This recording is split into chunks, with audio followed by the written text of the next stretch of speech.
রাজনীতি শুধু ক্ষমতার খেলা নয়, অর্থনীতি শুধু সংখ্যার মেলা নয়, সমাজনীতি কেবল তত্ত্বের জাল নয়, আর দুর্নীতি শুধু শিরোনামে আটকে থাকা গল্প নয়। যে কথাগুলো আমরা প্রতিদিন শুনি কিন্তু সহজভাবে বুঝতে পারি না, যে সিদ্ধান্তগুলো আমাদের জীবন বদলে দেয় কিন্তু কেউ সহজ করে বলে না। এখানে আমরা চেষ্টা করব জটিল কথাকে সহজ ভাষায় ব্যাখ্যা করতে, অস্পষ্ট বিষয়কে স্পষ্ট করে তুলতে।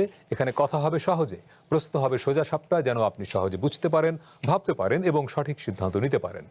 আমন্ত্রণ কঠিন কথা সহজে। আছি আমিন আল রশিদ।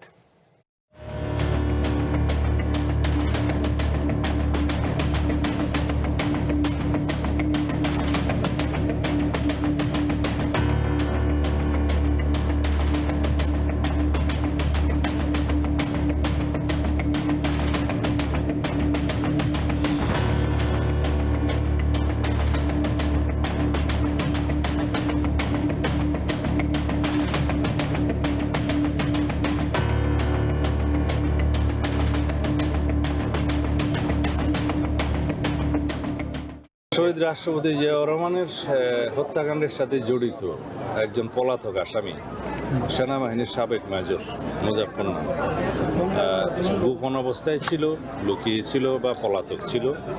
তার হদিশ পাওয়া মাত্র আমাদের শৃঙ্খলা রক্ষাকারী বাহিনী তাকে গ্রেফতার করেছে এবং সেনা হেফাজতে তাকে দেয়া হয়েছে, যাতে যেই আইনে তাদের একই সহযোগীদেরকে বিচার করা হয়েছিল সেই আইনে বিচার করা যায়, সেটা সেনাবাহিনী দেখছে। বাংলাদেশের রাজনীতির যে কয়টি ব্ল্যাক হোল, জিয়াউর রহমানের হত্যাকাণ্ড তার একটি। রাষ্ট্রপতি থাকা অবস্থায় সেনাবাহিনীর একটি অংশই তাকে গুলি করে হত্যা করে।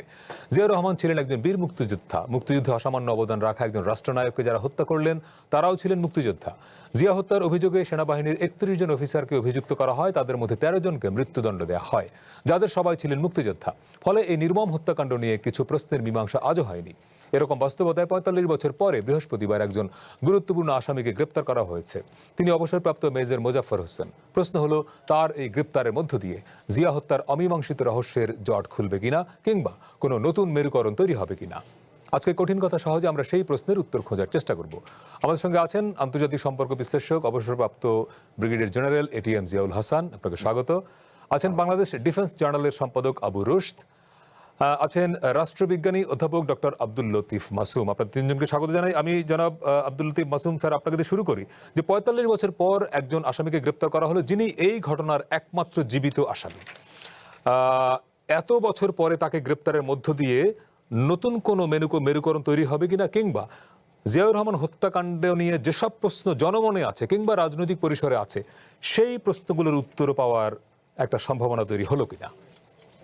আপনি যথার্থভাবেই প্রথমে উল্লেখ করলেন যে বাংলাদেশের রাজনীতিতে যে সমস্ত বিয়োগান্তিক ঘটনা আছে, ট্র্যাজেডিক ইভেন্টস আছে, জিয়াউর রহমানের এই মৃত্যু, তার অ্যাসাসিনেশন, এটা একটা বড় ধরনের একটি ঘটনা, যেটা গোটা জাতিকে আন্দোলিত করেছিল। এখন নতুন করে যে মেজর মুজাফফরের গ্রেপ্তারের মধ্য দিয়ে আমার মনে হয়েছে যে এটি একটা পুনর্পাঠ বা পুনর্গবেষণা বা রিঅ্যাসেসমেন্ট বা নিউ হরাইজন মানে উদ্ভাসিত হতে পারে, উদ্ঘাটিত হতে পারে তার গ্রেপ্তারের মধ্য দিয়ে। আপনারা সবাই জানি যে এই যে মেজর মুজাফফর দীর্ঘ ৪৫ বছর ধরে পৃথিবীর বিভিন্ন প্রান্তে বিচরণ করেছে, এবং আমার বিশ্বাস করতে ইচ্ছা করে যে গত ১৭ বছরে হয়তোবা এই দেশে তিনি ছিলেন এই কারণে যে গত ১৭ বছরে যে স্বৈরাচার বাংলাদেশের জনগণকে আষ্টে পৃষ্ঠে আঁকড়ে ধরেছিল, তাদের আশ্রয় এবং প্রশ্রয় তিনি পেয়েছেন। এখন আবার একজন অবশ্যই ভাবতে কষ্ট হয় যে আর যাই হোক, একটা সরকার তো, বাংলাদেশের সরকার, শেখ হাসিনা সরকার কিভাবে একজন খুনিকে, একজন দণ্ডপ্রাপ্ত আসামিকে জানা অবস্থায় অথবা অজানা অবস্থায় তাদেরকে আশ্রয় প্রশ্রয় দিয়েছে। তো এখন এটা একটা কাকতালীয় ঘটনা যে এই সময়টায় এই মেজর মুজাফফর গ্রেপ্তার হয়েছে, সেই সময় বাংলাদেশে বিএনপির রাজনৈতিক উত্তরাধিকার এবং রক্তের উত্তরাধিকারের ব্যক্তিত্ব মানে রাষ্ট্র ক্ষমতায়। রাষ্ট্র ক্ষমতায় আজকে তারা অধিষ্ঠিত, সুতরাং তাদের জন্য একটা নতুন ডাইমেনশন মানে হয়েছে। আমার যতটা মনে পড়ে, আমি জিয়াউর রহমানের উপর গবেষণা করতে গিয়ে এই কি সন্দর্ভ রচনা করি এবং এই জন্য আমি পিএইচডি ডিগ্রি লাভ করি। তো সেখানে অ্যাসাসিনেশনের বিষয়টি নিয়ে আমি চিন্তা করেছি, চেষ্টা করেছি, সত্যতা নির্ণয়ের চেষ্টা করেছি। সেখানে আমরা নানা তত্ত্বকথার আড়ালে এটা দেখাবার চেষ্টা করেছি যে এটা একটা তিনটে মোটা দাগে আমরা তিনটা কথা বলতে পারি। প্রথমত যে আর্মি অফ দ্য লিবারেশন, দ্বিতীয়ত ইন্টারনাল পলিটিক্স, তৃতীয়ত এক্সটার্নাল পলিটিক্স। এই তিনটি ডাইমেনশনে যদি আমরা অ্যাসাসিনেশন বাংলাদেশে এলো এই প্রথম touchless RAK sensation water closet ঘটনাকে পর্যবেক্ষণ করি, তাহলে পরে আমাদের সামনে সেই সময়ের ইতিহাস, সেই সময়ের রাজনৈতিক অবস্থা, সেই সময়ের রাষ্ট্রনৈতিক বা রিজিওনাল পরিস্থিতি আমাদেরকে এইভাবে ব্যাখ্যা করতে শেখায়। জিয়াউর রহমান অসম্ভব রকম জনপ্রিয়তা অর্জন করেছিলেন। স্যার, আমি তিনটা কারণ তো আপনি বললেন, আমি একটু ডিটেল একটু পরে আসবো। জাস্ট কি কি কারণে ঘটলো সেই ব্যাখ্যাটা আপনি দিবেন। আমি একটু জাস্ট জিয়া ভাই একটা বিষয়, যে ধরেন এই ভদ্রলোক ৪৫ বছর হয় দেশে ছিলেন কিংবা বিদেশে ছিলেন, আবার বলা হচ্ছে খবরে যে আত্মগোপনে ছিলেন ছদ্মনামে। এখন কথা হলো যে এত বছর একটা লোক যে পালিয়ে থাকতে পারলেন, এটা কি করে সম্ভব হলো? এবং তাকে গ্রেপ্তার করা হলো ডিওএইচএস থেকে, মানে সেনাবাহিনীর অবসরপ্রাপ্ত অফিসারদের আবাসন ডিওএইচএস, সেখান থেকে গ্রেপ্তার করা হলো। তাকে আশ্রয় প্রশ্রয় কারা দিয়েছিল আসলে? বিসমিল্লাহির রহমানির রহিম। আমি আপনার সকল দর্শক শ্রোতাদের সালাম এবং শুভেচ্ছা দিয়ে বক্তব্য শুরু করছি। আজকে এটা একটা অত্যন্ত চাঞ্চল্যকর খবর যে মেজর মোজাফফর, যিনি শহীদ প্রেসিডেন্ট জিয়াউর রহমান বীরুত্তম, তার হত্যার সঙ্গে সরাসরি জড়িত ছিলেন, এটা আমরা জানতাম। এবং আমি তার আগে একটা জিনিস বলছি, আমার একটু ব্যক্তিগত অভিজ্ঞতা আছে। প্রেসিডেন্ট জিয়াউর রহমানকে আমি সামনাসামনি দেখেছি। আমি তখন সেকেন্ড টার্মের ক্যাডেট, এবং জিয়াউর রহমান হত্যাকাণ্ড যখন হয় আমরা তখন বিএমএতে ক্যাডেট হিসেবে আছি। এবং এরপরে হত্যাকাণ্ডের পরের যে বিচার প্রক্রিয়া, সেই সমস্ত অফিসারদেরকে যাদেরকে কোর্ট মার্শালের মুখোমুখি করা হয়েছে, তাদের অনেকের সাথে আমার সাক্ষাৎ হয়েছে ওই সময়। তার মধ্যে দুজনের নাম আমার এখন খুব ভালো মনে পড়ে। একজন ছিলেন মেজর মারুফ, আর একজন ছিলেন সম্ভবত মেজর হাফিজ। উনি ছিলেন এসসির অফিসার, একজন সিগন্যালসের অফিসার। তো ওনাদেরকে মৃত্যুদণ্ড দেওয়া হয় নাই, কিন্তু এনারা ছিলেন চিটাগং স্টেশনে ছিলেন। এই হত্যাকাণ্ডে সাধারণত আপনি সবাই জেনে থাকবেন যে এটা মুক্তিযোদ্ধা অফিসার যারা ছিল তারা সবাই এটার মধ্যে অন্তর্ভুক্ত ছিল, এবং তাদের মধ্যে মেজর মোজাফফর এবং মেজর এস এম খালেদ, যিনি ছিলেন বিএম 69 ব্রিগেড এবং ইনি ছিলেন বিএম 65 ব্রিগেড, এই দুজন পলাতক ছিল। ইনি ছিলেন SS2 আর এস এম খালেদ যিনি ছিলেন উনি ছিলেন হলো SS1-এর। অর্থাৎ এই দুইজন অফিসার এবং সেই সাথে ক্যাপ্টেন মোসলেউদ্দিন, এই তিনজন পলাতক ছিলেন। আর বাকি যারা ছিলেন ব্রিগেড কমান্ডার 69 ব্রিগেড, ব্রিগেডের মহসিন, তারপরে কর্নেল নওয়াজেশ, তারপর হচ্ছে কর্নেল মাহবুব, তারপরে কর্নেল ফজলে হাসান, কর্নেল মতি, এরা সবাইকে কিন্তু ফাঁসির মুখোমুখি করা হয়েছে। এবং এই যে পালিয়ে তারা থাকলেন, এই যে কেন জিয়াউর রহমানদের হত্যাকাণ্ড হলো, এটার ব্যাপারে কিন্তু অনেক রকম মিথ আমি বলবো যে এটা প্রচলিত আছে। কারণ এই তদন্তটা জনসমুখে কখনোই আনা হয় নাই এবং জাতিকে জানতে দেওয়া হয় নাই যে জাতির একমাত্র আমি বলবো রাষ্ট্রনায়ক যিনি ছিলেন, তাকে হত্যা করার পরে তার হত্যাকাণ্ডের তথ্য উদ্ঘাটন করা হলো না। যদি হয়েও থাকে এবং দ্রুত ফাঁসি দিয়ে দেওয়া হয়। হ্যাঁ, ফাঁসি দেওয়া হয়েছে। এটা এখন কথা হচ্ছে যে জেনারেল মঞ্জুর সাথে যে প্রেসিডেন্ট জিয়াউর রহমানের যে তাদের ব্যক্তিগত না, এটা অ্যাকচুয়ালি একটা আদর্শিক দ্বন্দ্ব আমি বলবো। যে জিয়াউর রহমান মুক্তিযোদ্ধা অফিসারদের প্রতি খুবই দুর্বল ছিলেন, এবং আমি তার যত রকম আমি সেনাবাহিনীতে আসার পরে এবং তার আগের থেকেই, তখন অবশ্য তত্ত্ব বুঝিনি, বাট সেনাবাহিনীতে আসার পরে আমি তার ইতিহাস পড়ে আমি দেখেছি যে জিয়াউর রহমান মুক্তিযুদ্ধ তার একটা খুব একটা নাজুক তার অবস্থান তার হৃদয়ে ছিল, এবং এই মুক্তিযুদ্ধে যারা তার সহকর্মী ছিল বা সহযোদ্ধা ছিল তাদের প্রতি অত্যন্ত দুর্বল ছিলেন। এখানে অনেকে প্রশ্ন করতে পারে, এবং শুধু তাই না, এবং তাদের যে সবচেয়ে বড় কথা কি, যে ওই সময় যে মুক্তিযোদ্ধারা ছিল তাদের বয়স ছিল 30 এবং 25-এর মাঝামাঝি। তো এই বয়সের যারা অফিসার, তাদের ভিতরে আবেগ প্রচন্ডভাবে কাজ করেছে এবং যুদ্ধ এমন একটা ব্যাপার, এটা আবেগ দ্বারা অ্যাকচুয়ালি আবেগ দিয়েই তাড়িত। right. তার আবেগ ছাড়া কিন্তু আসলে যুদ্ধে জয়লাভ করা সম্ভব হয় না। সুতরাং এই আবেগের বশবর্তী হয়ে যে দেশ স্বাধীন করা হলো, এই সমস্ত মুক্তিযুদ্ধ অফিসার যারা পুরো মুক্তিযুদ্ধকে নেতৃত্ব দিয়েছে মাঠে থেকে, তাদের যে অবদান, এটা মুক্তিযুদ্ধ অফিসাররা ভাবতে শুরু করেছে, তাদের অবদানটাকে জিয়াউর রহমান খাটো করে দেখছে। পক্ষান্তরে জিয়াউর রহমান ছিল কিন্তু শুধু মুক্তিযোদ্ধা না, সে ছিল একজন রাষ্ট্রনায়ক। সে রাষ্ট্র গড়ার চিন্তায় তখন মগ্ন, সে তখন পুরো রাষ্ট্রকে একত্র করার জন্য সে চেষ্টা করছে।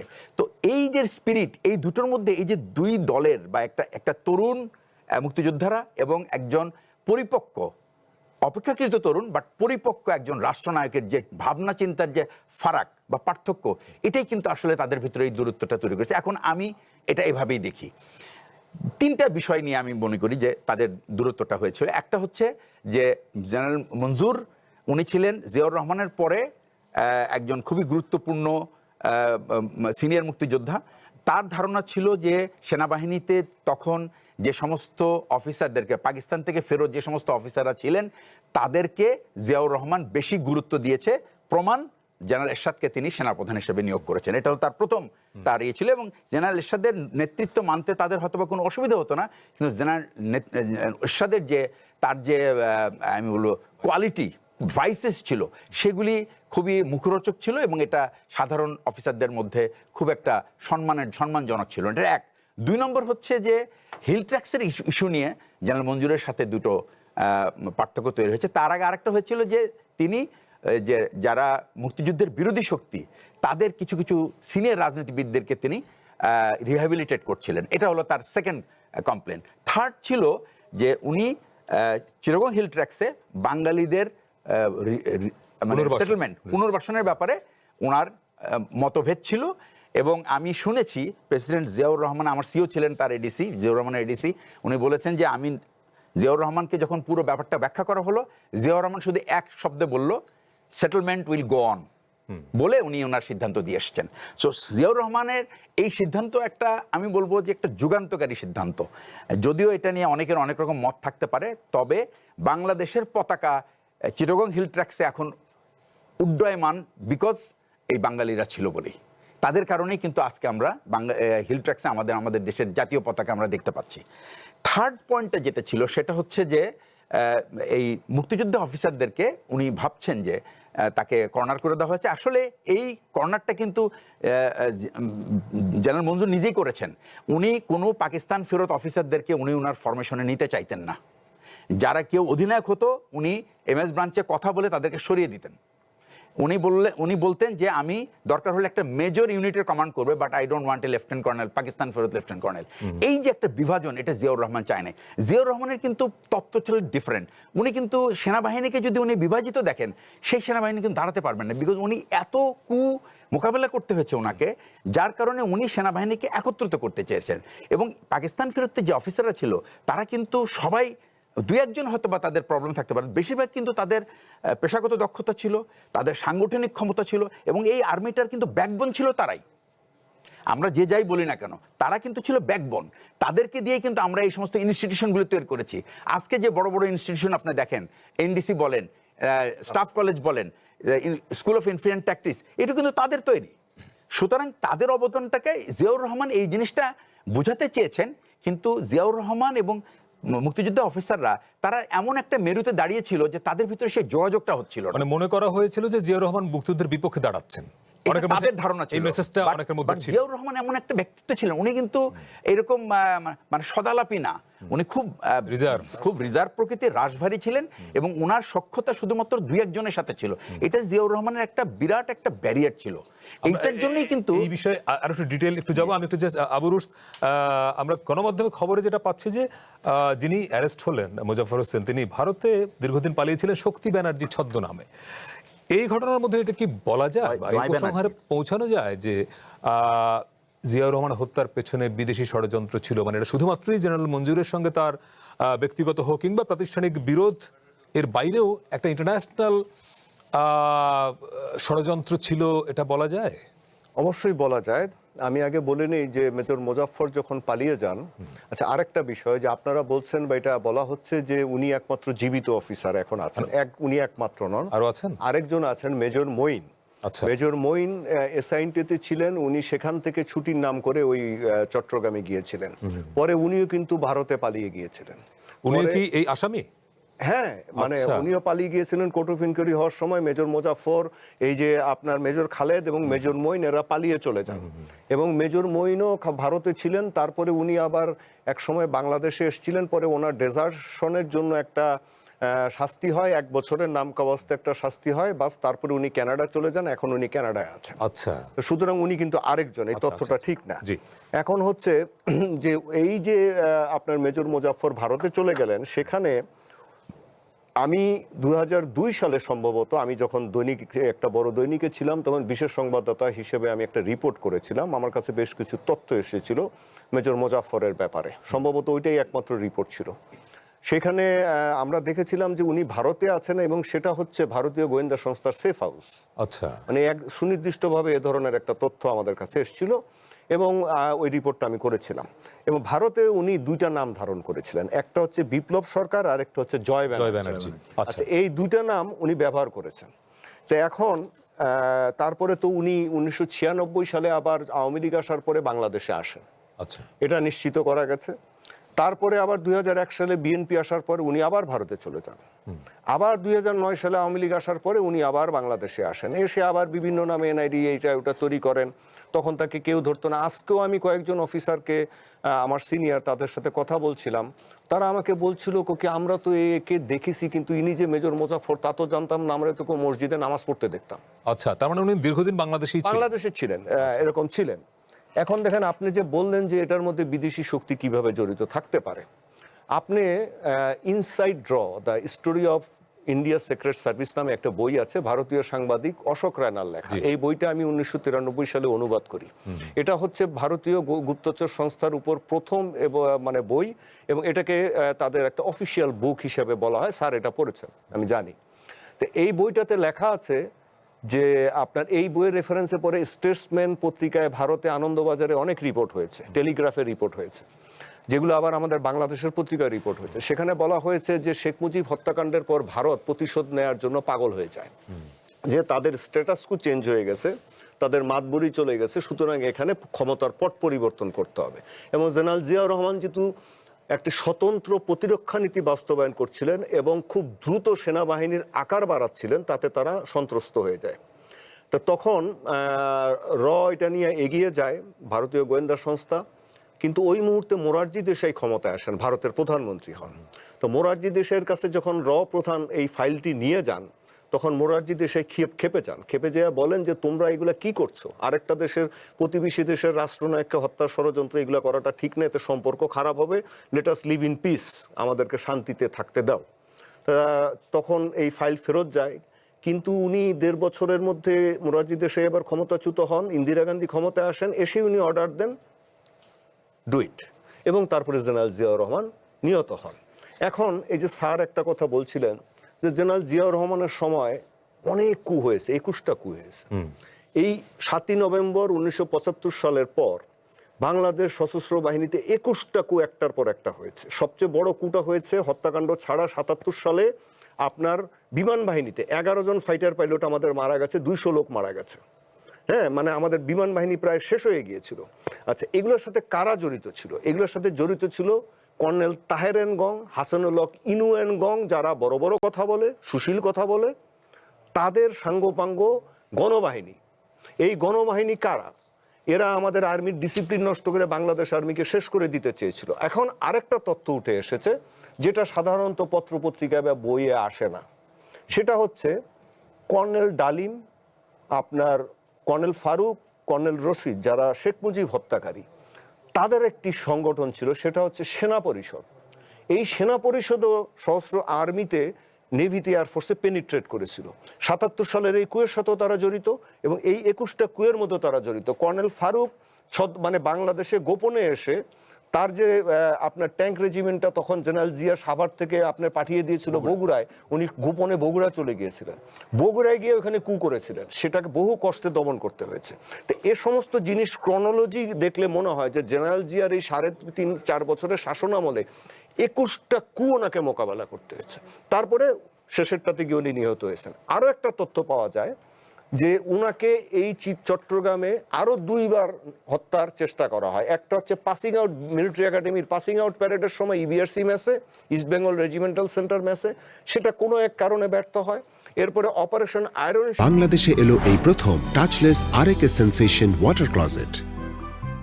শিল্ড নামে বাংলাদেশে একবারই আপনার একটা ল্যান্ডিং অপারেশন হয়েছিল কক্সেস বাজারে, সেইটার মধ্যেও আপনার হত্যাকাণ্ডের একটা পরিকল্পনা করা হয়। এটা জেনারেল মঞ্জুর ওই গোষ্ঠী যে যাদের নাম এসছে এরাই করেছে। মানে এই যাদের কথা বলছেন এদের সঙ্গে তাহলে আপনি বললেন যে ইন্দিরা গান্ধী অর্ডার দিয়েছেন, তার মানে ভারতীয় এই যে যারা কুয়ের সঙ্গে এখানে জড়িত, তার মানে তারা সবাই ব্যাকড বাই ইন্ডিয়া, এটা বলতে চান আপনি? তাদের সবাই মানে কি, যারা মূল চক্রান্তকারী, আর বাকিগুলো তো এদের অর্ডার, বাকিগুলো তো অন্যভাবে কাজ করে। আপনি সবাইকে তো আর বলতে হয় না, একজন গ্যাং লিডার থাকে, হাসানুল্লাহ ইনুও ধরেন একজন গ্যাং লিডার, হ্যাঁ এরকম থাকে। ওই যে সেনা পরিষদ যেমন করেছে কর্নেল ফারুক রশিদ, এরা আবার আরেক দিক দিয়ে কাজ করেছে, মানে এরা কোনোভাবেই বাংলাদেশ আর্মিকে শান্তিতে থাকতে দেয় না। একটা বিরতির সময় আরো কথা নিয়ে শুনতে হবে। জনাব আব্দুল লতিফ মাসুদ, একটা প্রশ্ন রেখে যাই আপনাকে, আপনি যে বিষয়ে বলছিলেন আমরা শুনবো, যে আজকে যেই কারণে আলোচনাটা নতুন করে এলো জনাব মুজাফফরের অ্যারেস্টের মধ্য দিয়ে, একটা বিষয় যে শুধুমাত্রই জেনারেল মঞ্জুরের সঙ্গে বিরোধ নয়, উনি রুশ ভাই বোঝেন বলে বিদেশি শক্তি আছে, একজন ভদ্রলোকের এই অ্যারেস্টের মধ্য দিয়ে এই প্রশ্নের উন্মোচন হবে কিনা, সেক্ষেত্রে এই মুহূর্তে সরকারে যারা আছেন ওনাদের রেসপন্সিবিলিটির জায়গাগুলো কোথায়? একটা ছোট্ট বিরতি নিয়ে ফিরছে একটু পরেই, সঙ্গে থাকবেন কঠিন কথা সহজের।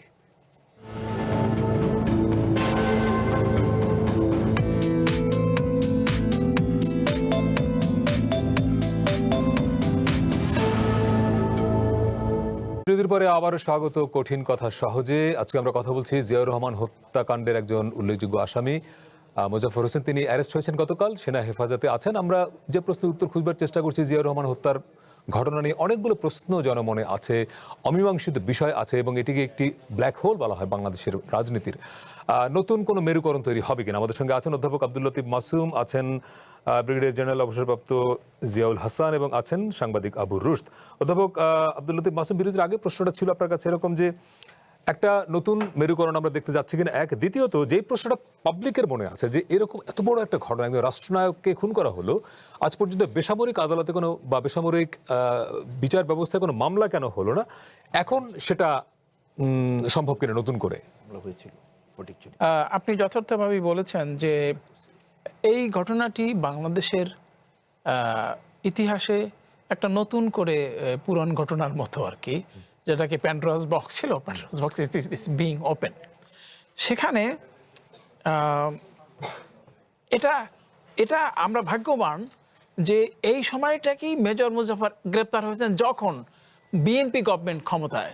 এবং এটাও আমরা বলতে পারি যে যদি বিএনপি সরকার আজকে ক্ষমতায় না থাকতো, তাহলে এই মুজাফফররা চিরকালের জন্যই একেবারেই মানে মুক্তি পেয়ে। বিরোধীরা আবু রুশদ বলছিলেন যে উনি যখনই বিএনপি ক্ষমতায় এসছে, উনি ভারতে চলে গেছেন, আওয়ামী লীগ ছিল তখন দেশে এসেছেন, তাহলে এবার তাহলে কোনো একটা, তাহলে ওনার মনে হয়েছিল যে না আর ধরা পড়বো না, এরকম মানে এরকম হয়েছে, অথবা মানে যেতে পারেনি, অথবা এরকম হয়েছে যে মানে তিনি সন্তুষ্ট ছিলেন যে ক্যামাফ্লাইজ করে করে যেভাবে সে মানে আছে সেটা মানে থাকতে পারবে। এত বছর পরে অ্যারেস্ট হলেন, তার মানে উনি তো এক ধরনের গোয়েন্দা নজরদারিতে ছিলেনই। হ্যাঁ অবশ্যই, কিন্তু নিষ্ক্রিয় ছিল। আচ্ছা ঠিক আছে, আসবো একটু পরে। আওয়ামী লীগ আমলে এটা নিষ্ক্রিয় ছিল, যেটা আমরা আলোচনা করেছি। এখন বিএনপি সরকারের জন্য এটা dilemma on the part of BNP government, যে এখন নতুন করে যে পুরান ঘটনা যদি নিয়ে আসে, তাহলে পরে আবু রুশদ যেমনটি বলছিলেন যে there are many wings, many dimensions of the fact, তখন মানে এটা আবার প্রকৃত অক্ষেই সত্যি কথা বের করা যাবে না, এটা একটা কঠিন কমপ্লেক্স ব্যাপার।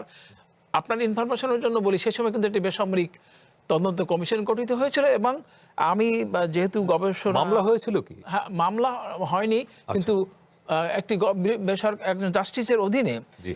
জাস্টিসের নেতৃত্বে একটা বেসামরিক কমিশন হয়েছিল এবং সেই কমিশনের রিপোর্ট আমি নিজে দেখেছি তার বাসায় গিয়ে। ওই ভদ্রলোক আমাকে দেখতে দিয়েছেন, কিন্তু কোনো উদ্ধৃতি বা কোনো এটাকে মানে এইভাবে ব্যবহার করতে আমাকে অনুমতি দেননি।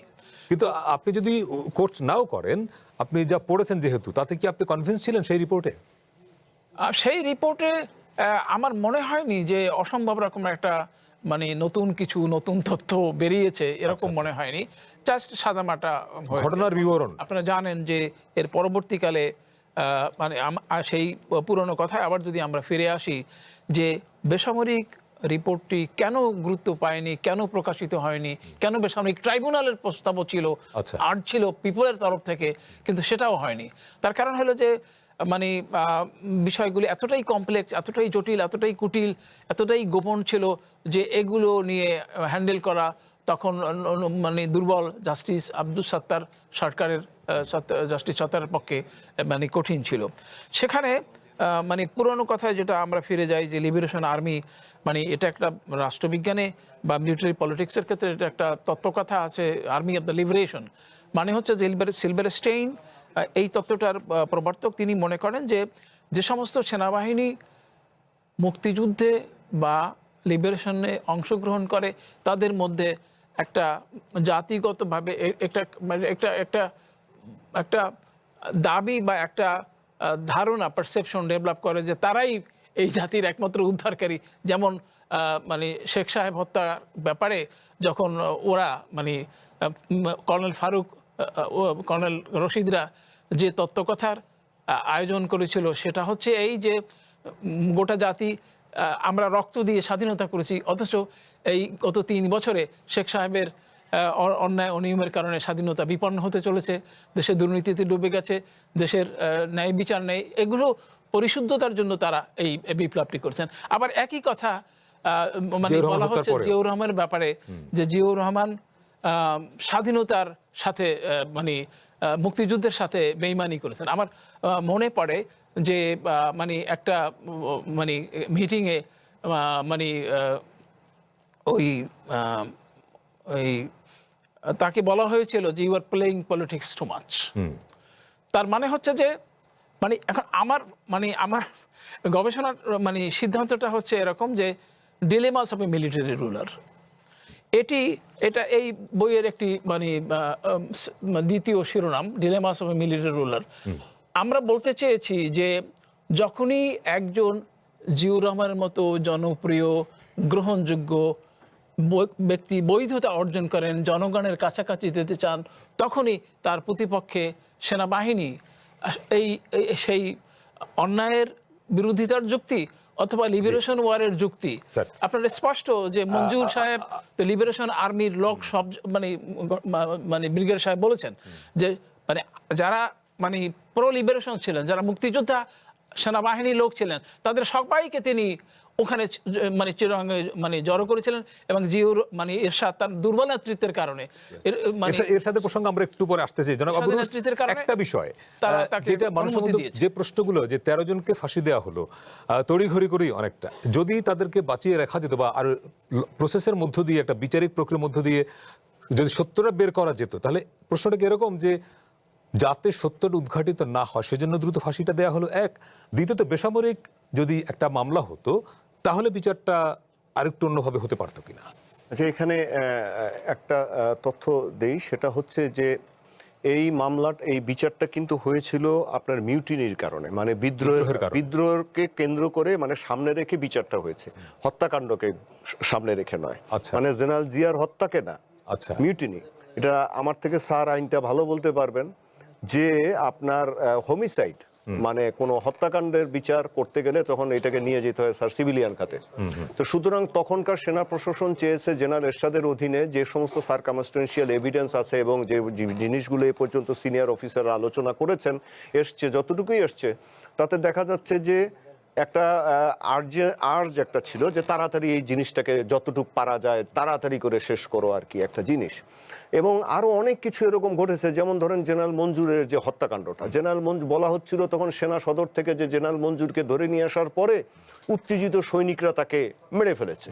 কিন্তু পরে এই যে আমি আরেকটা বিওর পদে থেকে কাছ থেকে গুলি করা আমি হয়েছে। পরে নিজে এটা নিয়ে অনেক অফিসার, সিনিয়র অফিসারদের, সাবেক ডিজি, ডিজিএফআই প্রধানদের আমি ইন্টারভিউ করার চেষ্টা করেছি এবং আমি তাদের সাথে কথা বলেছি অনেক দিন।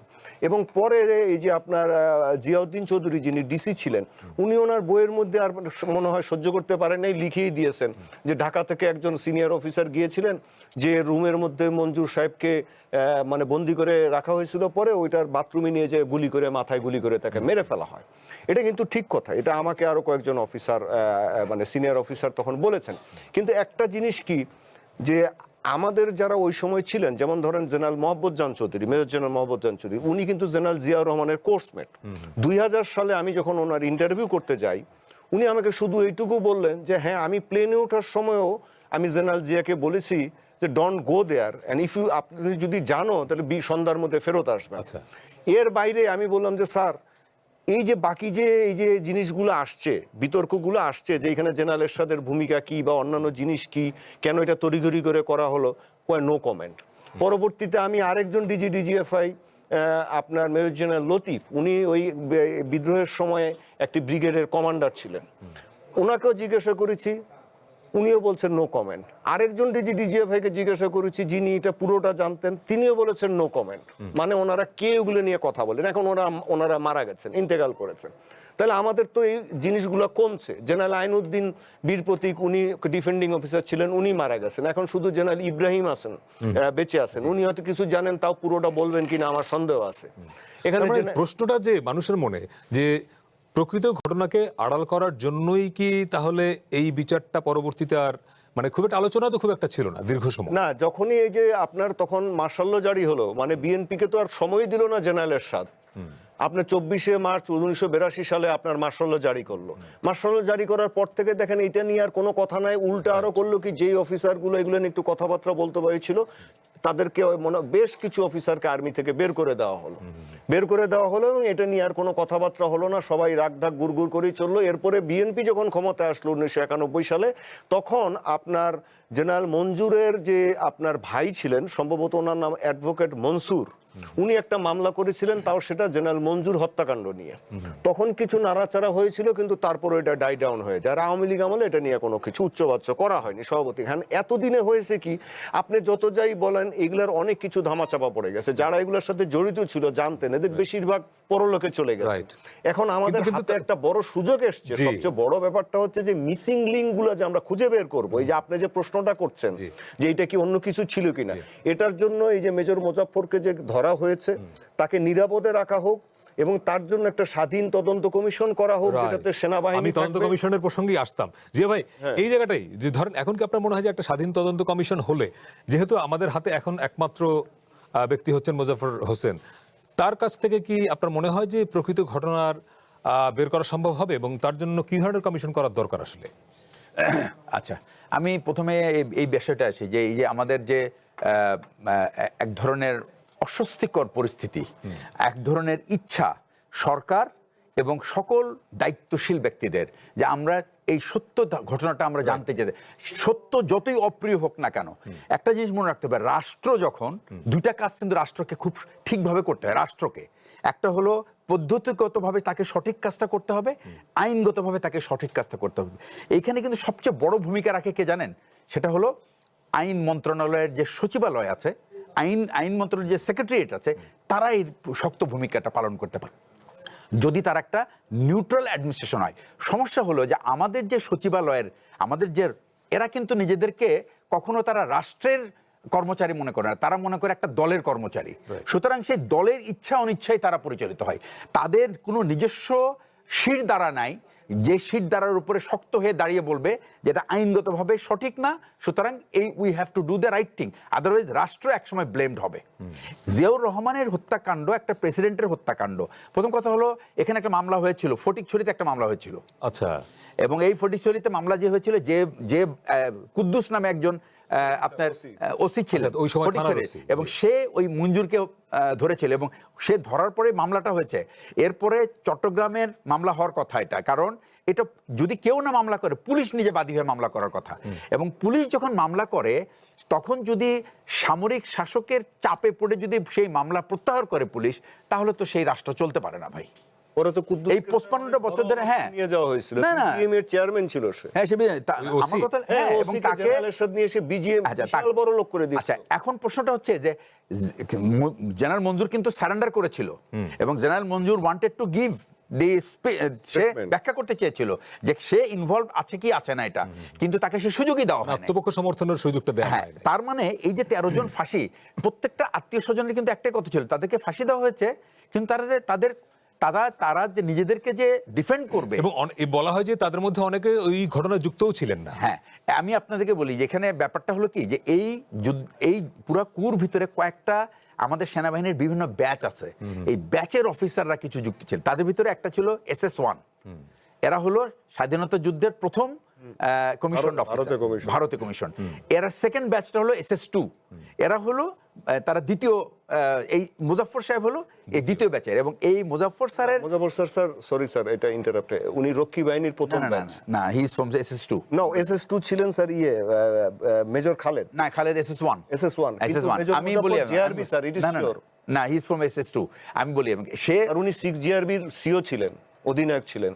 আমি তোমাকে বলি যে আমার এই মুজাফফর স্যারের যে কোর্সমেট, হি ওয়াজ মাই ব্রিগেড কমান্ডার। উনি ফার্স্ট জিআরবির স্যার, এটা কনফার্ম, তার কারণ আমার মামা শ্বশুর জিআরবির ডেপুটি ডিরেক্টর ছিল। আচ্ছা, ঠিক আছে, এটা নিয়ে আমি আর করবো না, যেটা হয়তো পরে আমরা জেনে নেব। বাট পয়েন্টটা হচ্ছে যে এই SS1 SS2 জিআরবি অফিসাররা কিন্তু এর মধ্যে ইনভলভ থাকার কথা না। আমি জানি না এটা আসলে আছে কিনা।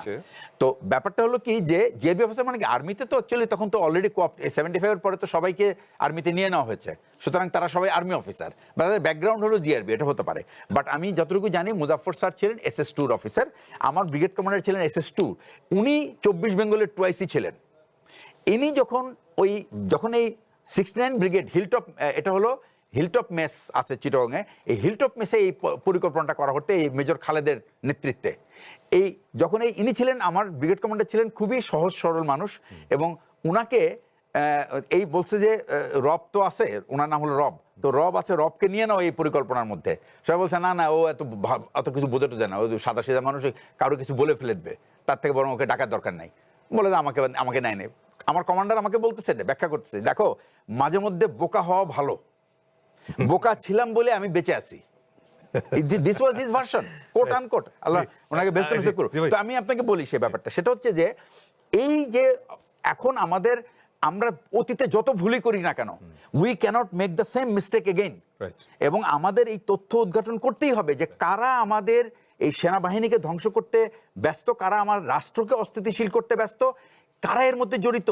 যদি সরকার এখন ইনভলভ হয়ে যায়, যে তাকে যেন এই তথ্য যেন বাইরে না যায়, তার মানে সরকার has got some bad intention.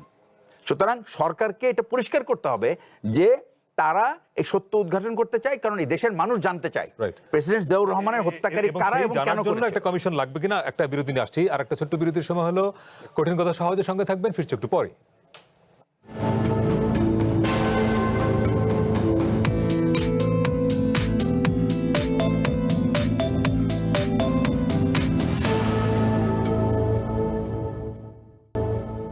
বিরতির পরে আবারও স্বাগত কঠিন কথা সহজে। আজকে আমরা জিয়াউর রহমানের হত্যার একজন আসামিকে সম্প্রতি গ্রেপ্তার করা হয়েছে। আমরা যে প্রশ্নের উত্তর খুঁজবার চেষ্টা করছি যে এর মধ্য দিয়ে অনেক অজানা বা অমীমাংসিত বিষয়ের নতুন কোনো উদ্ঘাটন হবে কিনা এবং নতুন কোনো মেরুকরণ তৈরি হবে কিনা। অধ্যাপক আব্দুল লতিফ মাসুম, আমি লেফটেন্যান্ট কর্নেল অবসরপ্রাপ্ত M.A. হামিদের বইয়ের একটা লাইন একটু কোট করি আপনাকে। 236 পৃষ্ঠে লেখা হয়েছে, মঞ্জুর বরাবরই জেনারেল এরশাদকে তার দুর্নীতি ও নষ্ট চরিত্রের জন্য প্রকাশ্যে ঘৃণা করতেন।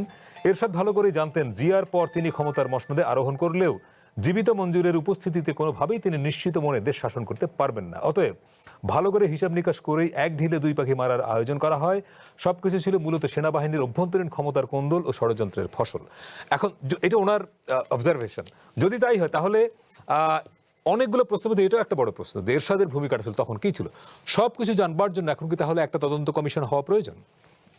মানে খুব মজার কথা যে ওই গ্রন্থে যা লেখা হয়েছে আমার ফাইন্ডিংসে তার উল্লেখ। আচ্ছা আচ্ছা। অর্থাৎ যে ডোমেস্টিক কম্পালশন, অর্থাৎ মানে confusion cliques or groupings in the army, মানে আর্মির ওই যে পাকিস্তান ফেরত সেনাবাহিনী, আবার মুক্তিযোদ্ধা সেনাবাহিনী, এটার মধ্য দিয়ে একটা বড় ধরনের বিরোধ সৃষ্টি হয়। এবং আমি জিয়াউর রহমানের সিদ্ধান্তকে স্বাগত জানাই, যৌক্তিক মনে করি যে জিয়াউর রহমান চেয়েছিলেন যে গরিষ্ঠ মানুষের আস্থা অর্জন করতে, সেনাবাহিনীর আস্থা অর্জন করতে, প্রফেশনালিজম বা এই ওয়ার রিডেন আর্মিকে প্রাধান্য না দিয়ে নিয়মতান্ত্রিকতার মাধ্যমে নেতৃত্বের যোগ্যতা অবশ্য সব কিছু বিবেচনা করে এরশাদকে করলেন। এবং এই এরশাদকে যে সেনাপ্রধান করলেন, ইট বিকেম এ বাংলাদেশে এলো এই প্রথম touchless RAK sensation water closet. Blunder or the main reason behind the killing of Ziaur Rahman. মানে খুবই ক্ষিপ্ত হলেন। গল্পটা সবাই জানেন, মাসকারান হ্যাজ এবং জেনারেল মঞ্জুরকে হত্যা করার যে মামলাটা এরশাদের বিরুদ্ধে ছিল, এবং এর বলাই হয় যে এরশাদ সাহেব ওনাকে হত্যাটা না করলে পুরো ঘটনাটা অন্যরকম হতে পারে। না, এটা আমার কাছে এবার গল্পও মনে হতে পারে। আমি আমার গবেষণায় আমি এই কথাটা উল্লেখ করেছি, এক ঢিলে দুই পাখি। মানে এই কিন্তু মানে কতটা আমরা অনুমান করছি, বিশ্লেষণ করছি, ধারণা করছি, আর কতটা বাস্তবতা, এর মধ্যে একটা পার্থক্য আছে। তবে এটা সত্য কথা যে এরশাদ সাহেব অসম্ভব রকম দুর্বল ছিলেন এই জেনারেল মঞ্জুর কাছে। মঞ্জুর যখনই কোনো অফিসার চেয়েছে তখন তিনি সেই অফিসারকে দিয়েছেন, বা পারিপার্শ্বিক আলাপ আলোচনা সম্পর্কের ব্যাপারে তাকে ভয় করতেন রীতিমতো। তার ফলে ওই যে ভয়ের মাধ্যমে তিনি শক্তি সঞ্চয় করেছেন, এই শক্তি সঞ্চয় করতে দিয়েছেন এরশাদ। এবং যেহেতু পরবর্তীকালে আর্মি ক্ষমতা নিয়েছে এবং জাস্টিস সাত্তারের যে বেসামরিক সরকার সেটাকে কন্টিনিউ করতে দেয়নি, ওটা হচ্ছে একটা গেম যে দুর্বল একজন রাষ্ট্রপতিকে সরিয়ে তিনি নিজেই ক্ষমতায়। প্রশ্নটা ছিল এই যে প্রশ্ন যে সেখানে আর্মির তরফ থেকে ওই ক্ষমতা লিপসা বা ক্ষমতা দখলের একটা ষড়যন্ত্র। এই প্রশ্ন অনুমান করা যায়, এই প্রশ্নগুলো ধরেন আপনি বলছেন কিছু ধারণা, কিছু অ্যাজাম্পশন, আবার কিছু রিয়েলিটি। ফলে এই সব কিছুর মধ্য দিয়ে আমরা তো একটা প্রকৃত চিত্রটা চাই। তো সেই জন্য একটা কমিশন দরকার কিনা, বা সেটা হতে পারে কিনা? সেটা কমিশন হতে পারে, তবে আমাদের এই দীর্ঘ ৪৫ বছর পরে সত্য উদ্ঘাটনের প্রচেষ্টা আমাদের জন্য কতটা সত্যতা বের করতে পারবে, অথবা আরেকটি নতুন করে যে কথা একটু আগে আমরা আলাপ করলাম যে আবারও বিতর্ক, আবারও নানা ধরনের অন্তর্দ্বন্দ্ব বা বিভক্তি সৃষ্টি হবে কিনা, সেটা আরেকটা বিবেচ্য বিষয়। তবে আমার মনে হয়েছে যে একটা সাধারণ রিডিং বা গবেষণা হওয়া দরকার, অথবা যে বেসামরিক কমিশনের কথা আমি বললাম একজন জাস্টিসের অধীনে সেটি হয়েছিল, সেটাও এই সরকার ইচ্ছা করলে প্রকাশ করতে পারে। অর্থাৎ ফ্যাক্টস ফাইন্ডিং কমিটি বা এরকম কিছু করে সত্যের উদ্ঘাটন। জনাব আবু রুশদ, আপনার কি মনে হয় যে এখন এই যে ৪৫ বছর, একটা লম্বা সময়, নতুন করে কি যেসব প্রশ্ন জনমনে আছে, পলিটিক্যাল স্ফিয়ারে আছে, বের করা কি অসম্ভব? না, অসম্ভব না। যেটা স্যার বলেছেন সেটা হচ্ছে যে হয়তো এখন তাকে জেরা করলে বা কিছু করলে তিনি আবার আরেক ধরনের কিছু ভুল তথ্য নিজে ইচ্ছা করে দিতে পারেন, ক্যামোফ্লেজ তৈরি করেন কিনা, আরেকটা ক্যামোফ্লেজ করতে পারেন, কেননা বেঁচে তো নাই কেউ। কিন্তু এখানে তথ্য ক্রস চেক করাটা ডিফিকাল্ট। না, ক্রস চেক করার উপায় আছে। আচ্ছা, সেই উপায়টা আছে, স্যারও হয়তো আমার সাথে এগ্রি করবেন। যেমন ধরেন তখনকার সময়ের বেশ কিছু অফিসার, সিনিয়র অফিসার আমাদের এখনো বেঁচে আছেন। জেনারেল জামিল হাসান বেঁচে আছেন, জেনারেল ইমামুজ্জামান বেঁচে আছেন, কর্নেল অলি বেঁচে আছেন, এরকম অনেক অফিসার, জেনারেল ইব্রাহিম বেঁচে আছেন, ব্রিগেডিয়ার সাখাওয়াত বেঁচে আছেন, এরকম অনেক একটা বইয়ের মধ্যেই ঘটনাগুলো আছে। যারা তখন চাকরি করেছেন চট্টগ্রামে বা আপনার বিভিন্ন গুরুত্বপূর্ণ পদে, তাদের বহুজনই বেঁচে আছেন। সুতরাং ক্রস চেক করা যাবে। যেটা বড় ব্যাপার আপনি বলেছেন সেটা হচ্ছে স্বাধীন একটি তদন্ত কমিশন করা দরকার। তার কারণ আমরা এই ৪৫ বছর পরে একটা বড় সুযোগ পেয়েছি এই বিতর্কগুলোর থেকে বেরিয়ে আসা। সেই কমিশনে কি মিলিটারি এবং সিভিল? আমি বলছি যে এটা মূলত হবে মিলিটারি। তার কারণ উনি মিলিটারি অফিসার ছিলেন। ওনাকে যতই বলেন বিচার করতে গেলে সামরিক আইনে করতে হবে, আপনি এটার বাইরে যেতে পারবেন না। হ্যাঁ, এখন ওনার তো কোর্ট অফ ইনকোয়ারি হয়েছিল, কোর্ট মার্শাল হয়নি। এখন ওইখানে সামরিক বাহিনীর কর্মকর্তারা থাকতে পারেন, আপনার ডিজিএফ এর কর্মকর্তারা থাকতে পারেন, অর্থাৎ গোয়েন্দা সংস্থার, আপনার প্রতিরক্ষা মন্ত্রণালয়, স্বরাষ্ট্র মন্ত্রণালয়ের সংশ্লিষ্ট কর্মকর্তারা ধরেন থাকতে একজন সাবেক পারেন। বিচারপতিকে দিয়ে করা সম্ভব না এটা? না, এটা আপনি মিলিটারির মধ্যে রাখেন। আচ্ছা। তার কারণ এটা আপনি ওদিকে দিলে এটা অন্য দিকে চলে যাবে, তার কারণ মিলবে না। আপনার দুই ধরনের জিনিস। হ্যাঁ, আচ্ছা, তারপরে আপনি এটার সাথে রাখতে পারেন সশস্ত্র বাহিনী বিভাগ, মানে আর্ম ফোর্সেস ডিভিশনের অফিসারদেরকে, তারা নিয়োগ দিবে, বলবে। তারপরে আপনি রাখতে পারেন আপনার এটাকে জেআইসি, আমাদের যে একটা জয়েন্ট ইন্টারোগেশন সেল আছে, সেখানে তাকে জেরা করা যেতে পারে, অথবা আমাদের আর্মির যে ইন্টারোগেশন সেল আছে এআইসি, সেখানে ইন্টারোগেশন করা যেতে পারে। সবচেয়ে একটা বড় বিষয় লক্ষ্য রাখা দরকার যে উনি বয়স্ক মানুষ, ওনাকে নিরাপত্তা দেওয়াটা এখন আমাদের বড় প্রয়োজন। তার কারণ অন্য কোনো পক্ষ যে কিছু করতে যদি চেষ্টা করে সেই বিষয়টা, এবং ওনাকে ঢাকার বাইরে নিয়ে যাওয়াটাও রিস্কি হতে পারে। এখন যেমন লজিস্টিক্স এরিয়াতে, যেখানে সাধারণত এরকম কেসে যারা পরে অফিসারদেরকে সেখানেই হস্তান্তর করা হয় এবং সেখানে নিরাপদে তাদেরকে সেনাবাহিনী রাখে, এবং আমাদের সেনাবাহিনী সেভাবেই তাকে রাখবে। এবং দেখার বিষয় যে তিনি যেন ভালো স্বাস্থ্যের সাথে থাকেন, তাকে ভালোভাবে জেরা করা হয় এবং তার নিরাপত্তাটা নিশ্চিত করা হয়। তার কারণ আমাদের মনে হয় এই বিষয়টাতে এটাই সবচেয়ে শেষ উদ্ঘাটনের শেষ সূত্র ধরেই জিয়াউল হাসান, আমরা খুব বেশি সময় পাবো না, বোধহয় 1.5-2 মিনিট পাবো। আমি কিছু ব্যাপারে আমি বলতে চাই। প্রথম কথা হলো আমি আমার সহ-আলোচক রুশদের সাথে আমি একটু দ্বিমত পোষণ করি। প্রথম কথা হচ্ছে যে যদি হত্যা মামলা না হয়ে থাকে, হত্যা মামলা কখনো তামাদি হয় না। হত্যা মামলা রাষ্ট্রের একজন নাগরিক, প্রেসিডেন্ট জিয়াউর রহমান শুধু উনি তো সামরিক ব্যক্তিত্ব ছিলেন না, উনি তো তখন অবসরপ্রাপ্ত, উনি ছিলেন প্রেসিডেন্ট।